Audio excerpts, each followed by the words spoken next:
I came to America when I was 3 years old. I came in kindergarten, I didn't know any English.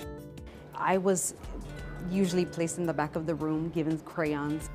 Myself, I felt like I didn't belong. Basically, I was mainly on my I own. had a hard time, I didn't know what was going on. Even as a child, it was unfair to me. It felt like it wasn't right. Personally, it was strange and difficult at the beginning. I was never asked, to share what I had. I knew a lot. I mean, when I was sitting there and students were doing, writing numbers or adding and subtracting, I knew what they were doing. I just couldn't be a part of it because I didn't speak the language. And so I felt like essentially I was punished, for not speaking my first language. And it almost made my language something not to be desired. In Vietnam, my mom didn't have any education, so she didn't know how to, teach me at home. My parents, even though they didn't speak English, they were always very supportive of us and, helped us at home, made sure we had food.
For the dynamic component of this video, I chose to use a picture that I have drawn.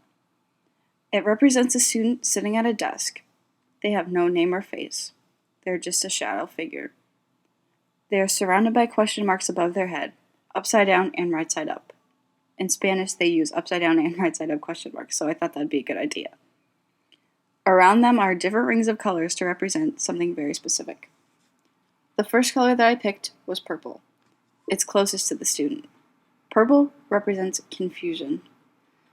I would be very confused if I came into a room and no one knew what I was saying and I didn't know what they were saying. Purple also represents creativity. That's something that these children probably have. Sometimes they just really don't know how to put it into words. The next color that I picked was blue. Blue represents depression. If the teacher is putting you in the back of the room and she's not paying attention to you, your friends aren't going to pay attention to you either. And without communication, life can be very depressing. Blue also represents unity, which is something we all needed to put into our classrooms. The next color I picked was black. Black represents fear. It's very scary for a young child to come into a new classroom full of people anyway, but imagine on top of that you can't understand what they're saying, and they can't understand you. Black represents modernity as well. Spanish is becoming very modern in our community and many other languages as well, so I think that represents that well. The last color that I picked was gray. Gray is for boredom. It's very bland and nothing is really exciting about it, so if you're sitting in the classroom and kids are learning how to add and subtract and you don't really know what numbers are, and they just give you a coloring page, that's going to get boring after a while. Respect is also represented by gray. These kids have an enormous amount of respect for you if you teach them right and you actually pay attention to them.